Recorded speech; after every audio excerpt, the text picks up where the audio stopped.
Hi everyone, welcome to Temple Engineering. We're glad you're here. My name is Julie Drzymalski, and I'm going to talk to you very briefly about industrial and systems engineering.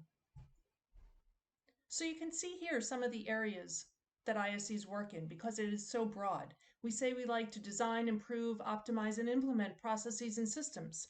And those processes and systems include people, information, equipment, materials. And so integrating those is a big challenge. So I'm just going to talk quickly about 4 projects that I'm working on with my students. The first one is in a hospital. How many items should they store in the bedside table so that the nurses don't run out of them and that we minimize the risk to the patient, knowing that it's a very small space? Analytics in sports, very popular now. So looking at all of the possible scenarios here of a baseball game with the Philadelphia Phillies. What action should the team take so that they optimize their chances of winning? Transportation. You think about bridges, roadways, tunnels, all the sorts of assets that a Department of Transportation owns.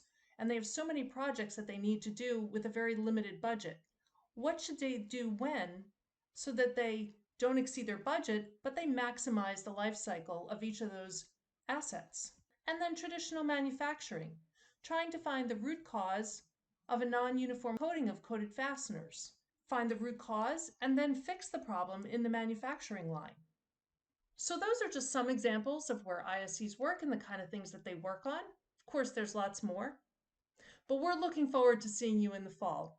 Welcome again to Temple Engineering.